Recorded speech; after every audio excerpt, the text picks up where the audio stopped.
Minha família me culpou pelo acidente do meu sobrinho e, como punição, me enviaram para um dos lugares mais difíceis de viver do planeta. Você não vai sobreviver uma semana lá. 10 anos depois, eles ficaram em choque quando me viram. Som oco do galho quebrando foi seguido por um silêncio que durou uma eternidade, mas que na verdade foi apenas um segundo. Então, o grito de Léo cortou o ar da tarde, um som agudo e cheio de dor que fez meu sangue gelar. Corri na direção da velha mangueira no fundo do quintal, com o coração martelando contra minhas costelas, tão forte que parecia que ia sair pela boca. A primeira coisa que pensei não foi na dor dele, mas na fúria dela. Marta vai me matar. E lá estava ele, meu pequeno Léo, de apenas 6 anos, caído na grama. Sua perninha direita estava torcida em um ângulo que me causou náuseas. Seus olhos, grandes e azuis como os de um anjo, estavam cheios de lágrimas e pânico. Tia Elara, ele soluçou, estendendo a mão para mim. Ajoelhei-me ao seu lado, tentando manter a calma, mas minhas mãos tremiam incontrolavelmente. Calma, meu amor. A tia está aqui. Vai ficar tudo bem, murmurei, embora a frase soasse como uma mentira até para mim. Foi então que a porta dos fundos se abriu com um estrondo.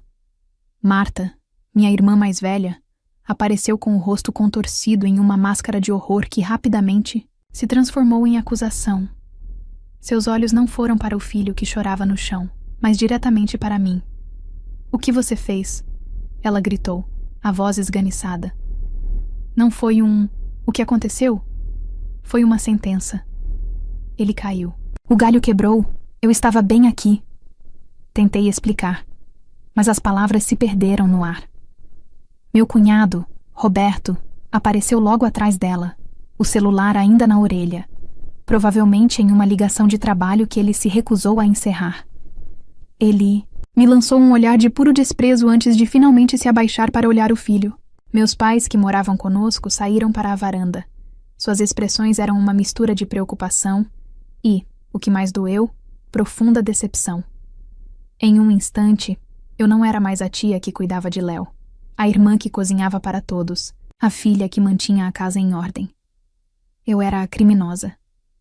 No hospital, a espera foi uma tortura. Sentei-me em uma cadeira de plástico fria, longe deles, que formavam um círculo fechado ao redor de Marta. Eu podia sentir seus olhares queimando, em minha direção. Ninguém me perguntou como eu estava. Ninguém me ofereceu um copo de água. Eu era invisível, exceto como o alvo da culpa deles. E enquanto as horas se arrastavam sob as luzes fluorescentes que zumbiam, minha vida antes daquele momento passou diante dos meus olhos.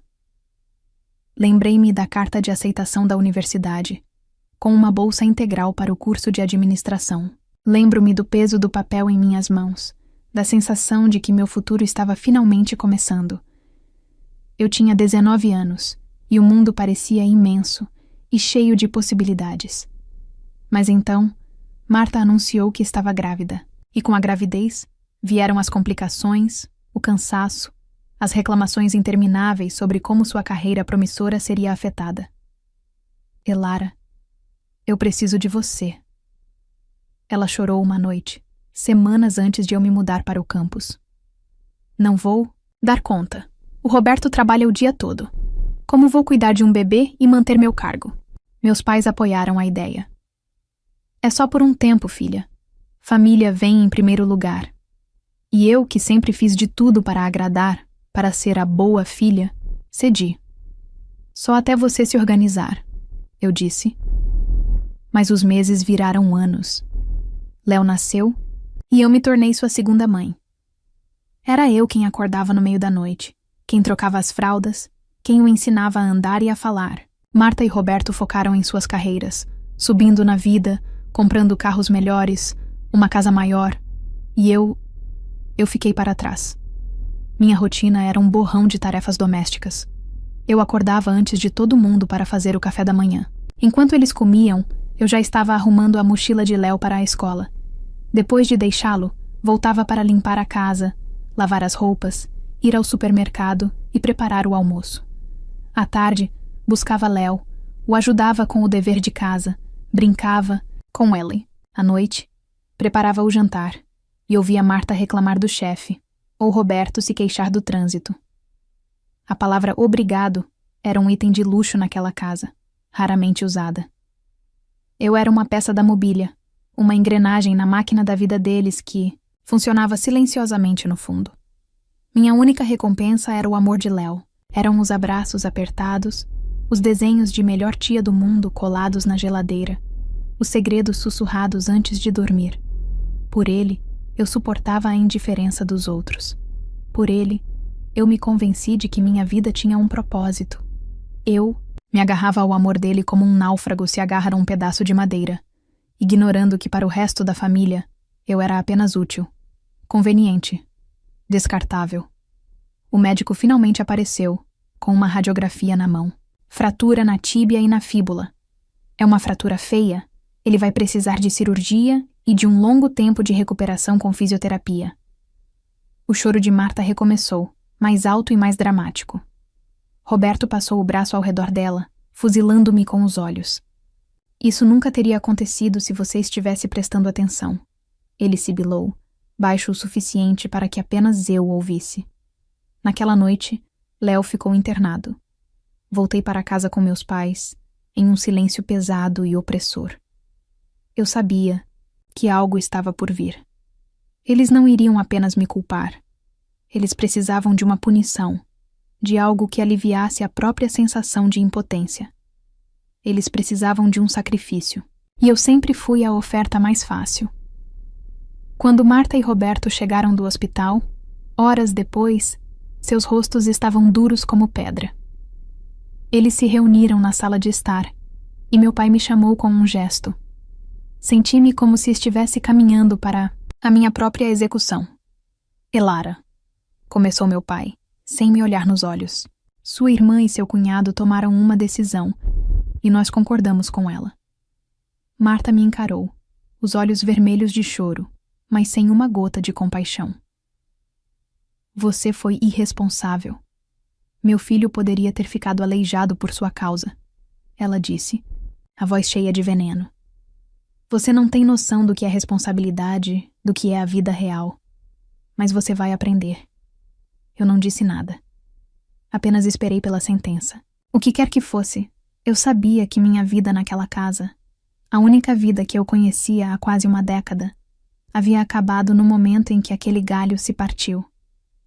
Eu esperei, o ar em meus pulmões preso, transformando-se em pedra. Marta deu um passo à frente, o rosto impassível. Arrumamos para você ir morar com a tia Helena. O nome levou 1 segundo para registrar.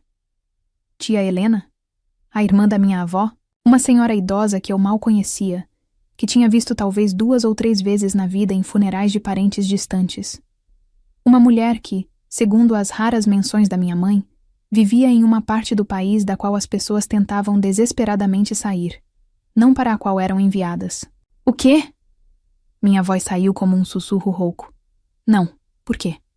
Eu não posso ir para lá. Eu não conheço ninguém.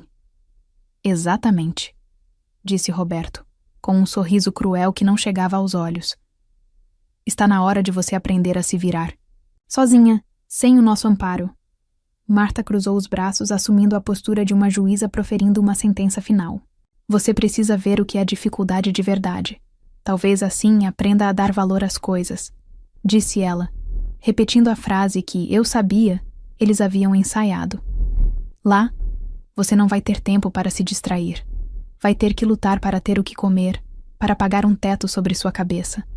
Vai entender o que é o mundo real, fora desta bolha que criamos para você. Olhei para meus pais, buscando um pingo de sanidade, de afeto. Mãe? Pai? Vocês vão deixar que eles façam isso? Minha mãe olhou para as próprias mãos, que tremiam, em seu colo. Elara, talvez seja o melhor. Um tempo para você pensar no que fez, para amadurecer. Amadurecer? Eu tinha 28 anos. Havia dedicado os últimos 9 anos da minha vida a eles, cozinhando, limpando, cuidando. Eu havia sacrificado minha juventude, meus sonhos, por eles. E agora eu precisava amadurecer. A injustiça daquelas palavras me sufocou, me roubou o ar e a capacidade de argumentar. Eu estava sozinha, completamente sozinha. Não houve tempo para despedidas ou para processar o que estava acontecendo. Roberto já estava com a chave do carro na mão. Seu ônibus. Sai em 2 horas. Pegue o que for essencial. Uma mala. Nada mais. Subi as escadas como uma autômata. Meu quarto, o único espaço que era verdadeiramente meu, de repente pareceu estranho, como se eu já não pertencesse a ele. Marta ficou parada na porta, observando cada movimento meu, garantindo que eu não pegasse nada de valor, nada que eles tivessem me dado. Abri o armário e joguei algumas peças de roupa dentro de uma mala velha. Vi o porta-retratos na minha mesa de cabeceira. Uma foto minha com Léo. Nós dois sorrindo. Ele com a boca suja de sorvete de chocolate. Minha mão tremeu ao alcançá-lo, mas a voz de Marta cortou o ar. Deixe isso aí. Você não tem o direito de levar uma foto dele.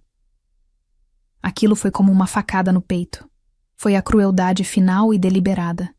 Eles não estavam apenas me expulsando. Estavam tentando apagar todos os vestígios do meu amor por Léo, tentando me convencer de que eu nunca fui nada para ele. Obedeci, deixando a foto para trás. Aquele foi o momento em que a tristeza se transformou em uma semente fria e dura de ressentimento no fundo da minha alma. A viagem de carro até a rodoviária foi silenciosa. Roberto dirigia e Marta ia no banco do passageiro. Eu estava no banco de trás, a mala no meu colo, olhando pela janela a vida que eu conhecia desaparecer. Quando chegamos, o lugar estava movimentado e barulhento. Roberto comprou a passagem, só de ida. Ele me entregou o bilhete e uma pequena quantia em dinheiro. Isso é para você não morrer de fome na primeira semana, ele disse, a voz desprovida de qualquer emoção. A tia Helena estará te esperando no desembarque. Nós já falamos com ela. Então, Marta estendeu a mão. Seu celular. Olhei para ela confuso. Meu celular?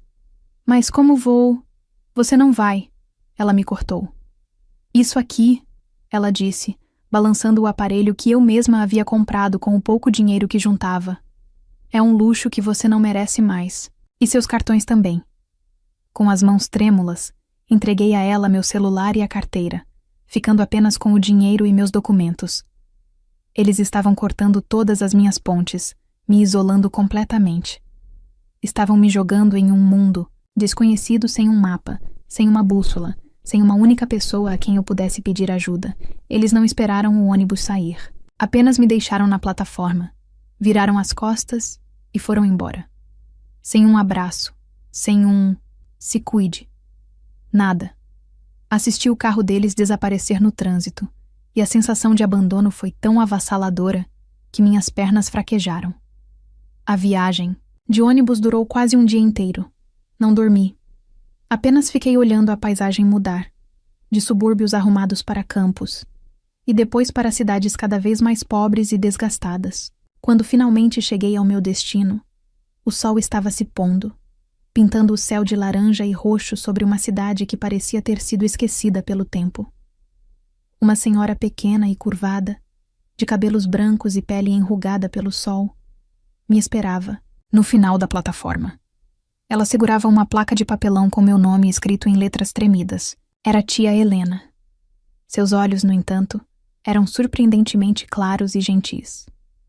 "Elara, minha querida", ela disse, com uma voz suave e cansada.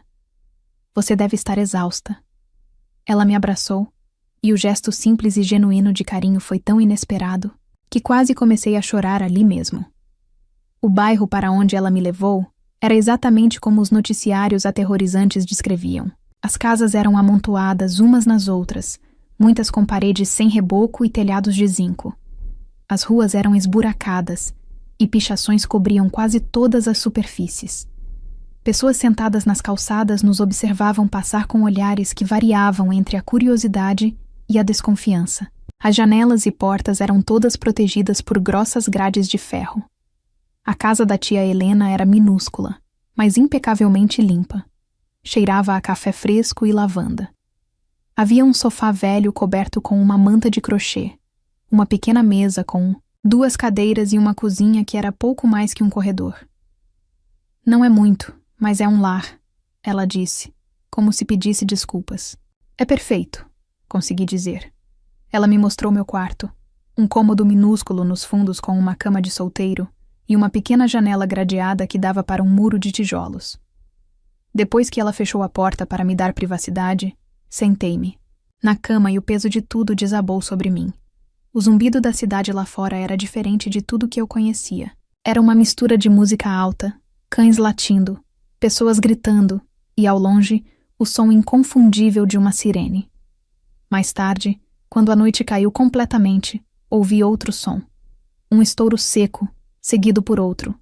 Parecia fogos de artifício, mas eu sabia que não era. Eram tiros. Encolhi-me na cama, puxando o lençol fino até o queixo.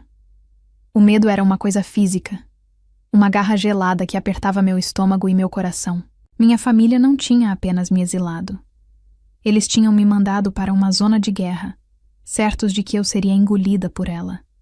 Marta havia dito: "Você precisa ver o que é dificuldade de verdade." Ali, no escuro, ouvindo os sons da violência, lá fora eu entendi que para eles essa não era uma lição. Era uma sentença de morte social, e eles esperavam ansiosamente que eu não sobrevivesse. Os primeiros meses foram um pesadelo acordado. Eu vivia em um estado de pânico constante, prisioneira dentro da pequena casa da tia Helena. Os sons da rua eram meus torturadores. As sirenes, as discussões que se transformavam em gritos, os estouros que eu sabia não serem fogos de artifício. Durante o dia, eu espiava pela janela gradeada, vendo um mundo que se movia com uma dureza e uma urgência que me assustavam. O medo era uma manta pesada que me sufocava, e eu passava os dias paralisada, revivendo a traição da minha família e me afogando em autopiedade. Tia Helena, no entanto, movia-se por aquele mundo com uma graça serena que eu não conseguia compreender. Ela acordava antes do sol, preparava nosso café simples e saía para trabalhar como costureira em uma pequena oficina no bairro. Voltava ao entardecer, cansada, mas sempre com um sorriso nos lábios finos. Ela nunca me pressionou, nunca me julgou. Apenas me tratava com uma gentileza e um carinho que eram bálsamos para a minha alma ferida. Ela me contava histórias da sua juventude, me ensinava a cozinhar com os poucos ingredientes que tínhamos e dividia seu prato de comida comigo sem jamais reclamar. Era um amor que não pedia nada em troca.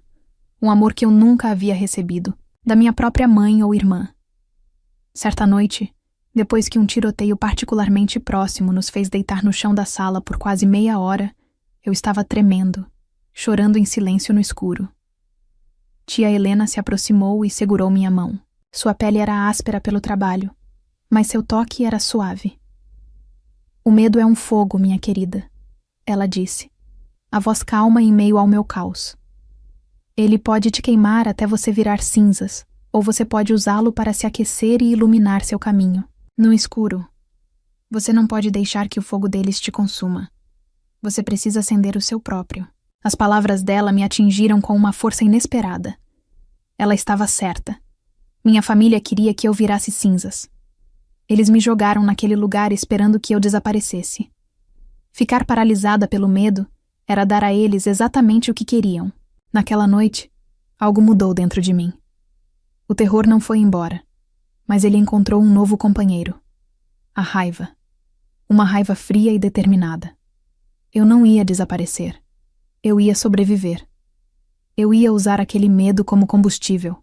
No dia seguinte, pela primeira vez, saí de casa sozinha. Com o coração na boca, andei pelas ruas do bairro. Perguntei em cada loja, em cada pequeno comércio, se precisavam de ajuda. Fui recebida com olhares desconfiados e muitas negativas, mas eu persisti.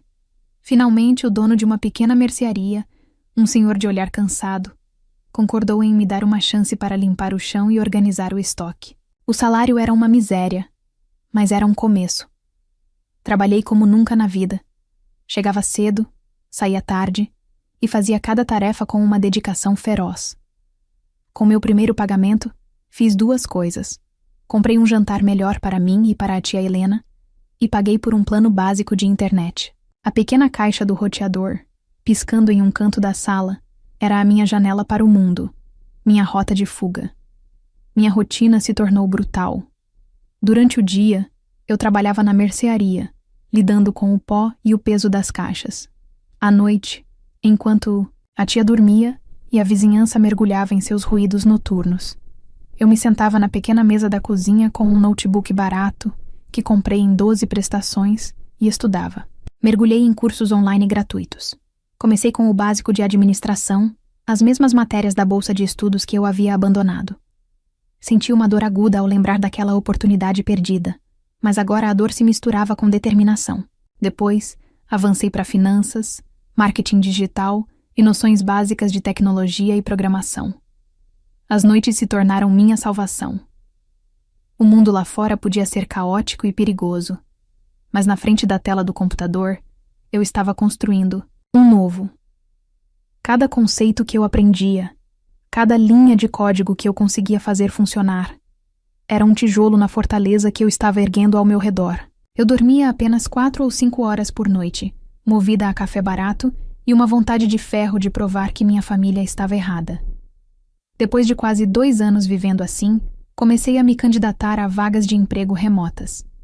Enviei dezenas de currículos, a maioria ignorada. Mas então, uma pequena startup de tecnologia, que estava crescendo rapidamente, me chamou para uma entrevista online. Eles precisavam de alguém para uma vaga júnior na área de operações, alguém que fosse organizado e disposto a aprender. Fiz a entrevista na pequena sala de casa, com um lençol branco pendurado na parede para esconder o reboco descascado. Eu estava apavorada, mas a fome de vencer era maior.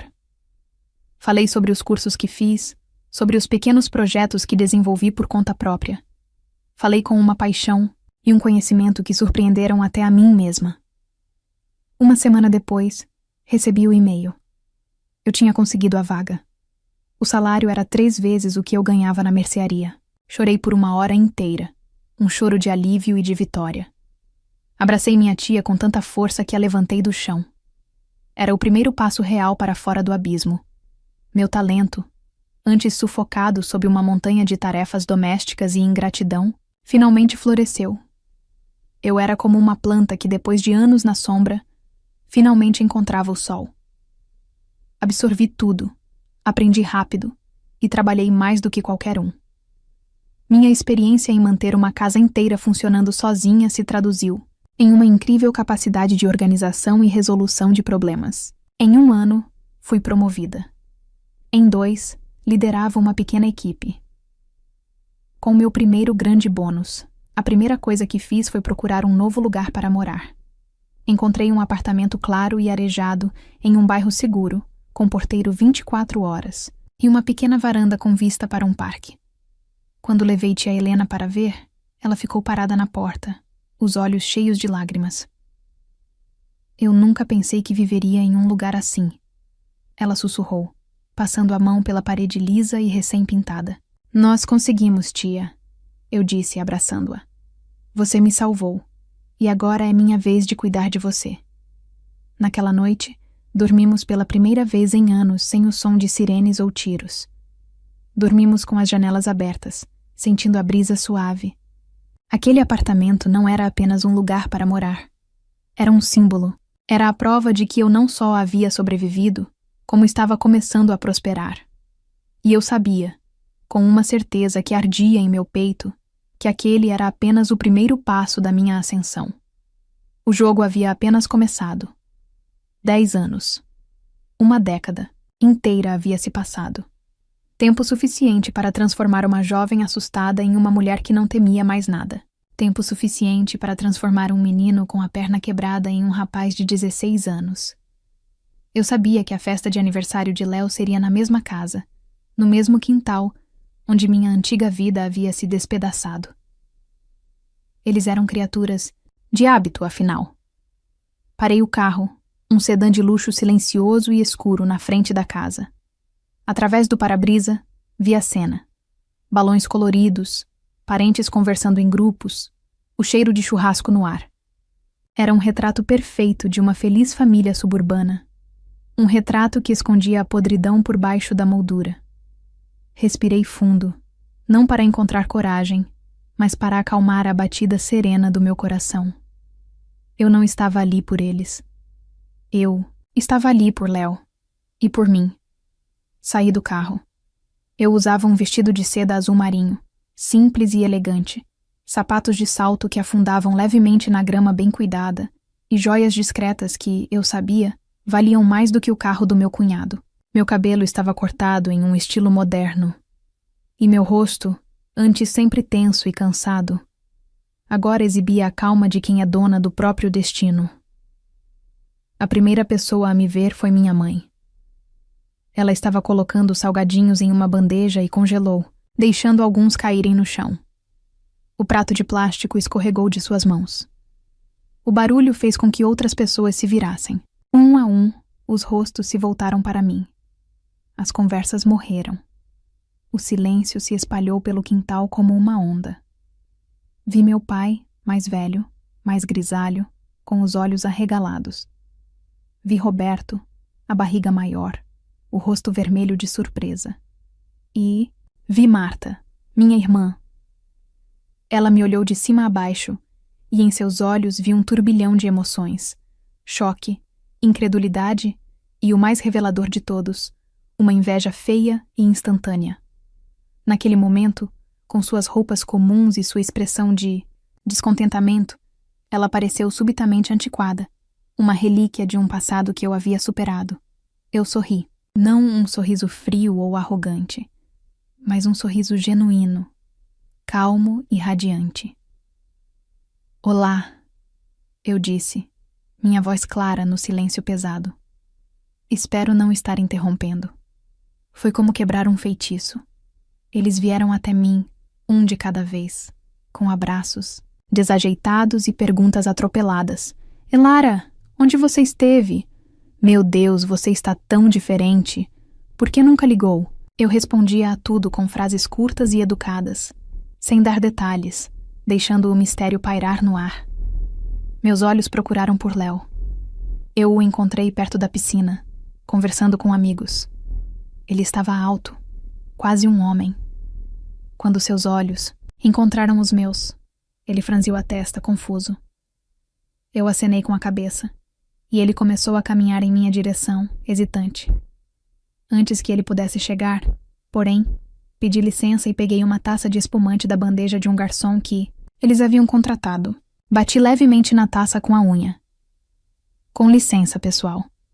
Se eu puder ter a atenção de vocês por um instante. Novamente, o silêncio. Todos os olhos se voltaram para mim. Marta e Roberto pareciam nervosos, como se soubessem que a fachada da família feliz estava prestes a rachar. Ergui minha taça. Eu gostaria de fazer um brinde. Comecei. Minha voz firme e tranquila. Olhei para cada um deles, meu pai, minha mãe, meu cunhado e, finalmente, minha irmã. A vocês. Quero agradecer a cada um por me expulsarem de casa há 10 anos. Parece loucura agradecer por algo assim, eu sei. Mas a verdade é que, sem a crueldade e o desprezo de vocês, eu nunca teria encontrado a força e a motivação para me tornar a mulher que sou hoje. Fiz uma pausa, deixando as palavras assentarem. O choque nos rostos deles era palpável. Vocês me jogaram no lugar mais difícil que poderiam encontrar, esperando que eu fracassasse. Mas em vez disso, vocês me deram o presente mais valioso de todos, a chance de descobrir quem eu realmente era, sem a sombra de suas expectativas e de seu desprezo. Graças a vocês, eu construí uma vida que jamais sonharia ser possível. Graças a vocês, eu prosperei. Então, um brinde à minha família, os arquitetos inesperados do meu sucesso. Bebi um gole do espumante e sorri. O silêncio na sala era tão denso que podia ser cortado com uma faca. Os rostos da minha família queimavam, não de raiva, mas de uma humilhação pública e corrosiva. Os outros convidados olhavam para eles, depois para mim, a história não contada de repente, se tornando clara. Foi então que Léo chegou ao meu lado. Seus olhos, ainda tão azuis quanto eu me lembrava, estavam cheios de lágrimas, mas não eram de alegria, eram de confusão e raiva. "O que você está fazendo?" Ele sussurrou, a voz embargada. "Por que você está aqui?" Pousei a taça e me virei para ele, dando-lhe toda a minha atenção. "Eu vim ver você, Léo. Vim te desejar um feliz aniversário." "Feliz aniversário?" Ele cuspiu as palavras. "Você foi embora. Você me abandonou. A mamãe me disse que você foi embora porque não me amava mais. Porque cuidar de mim era um fardo." A dor em sua voz era a única arma que ainda poderia me ferir. A mentira deles havia sido mais cruel do que eu imaginava. "Olhe para mim, Léo." Pedi, a voz suave. "Eu amava cuidar de você mais do que qualquer coisa no mundo. Você era a minha luz naquela casa. Eu nunca teria ido embora por vontade própria. Nunca." "Então por quê?" Ele implorou, a muralha de raiva começando a ruir. "Porque no dia em que você se machucou, eles precisavam de alguém para culpar. E eu era a escolha mais fácil. Eles me mandaram embora, Léo. Naquele mesmo dia. Me colocaram em um ônibus e me deixaram em um lugar onde eles achavam que eu não sobreviveria. Eles mentiram para que você nunca me procurasse. Para que você os visse como heróis e a mim como a vilã. A verdade o atingiu como uma onda."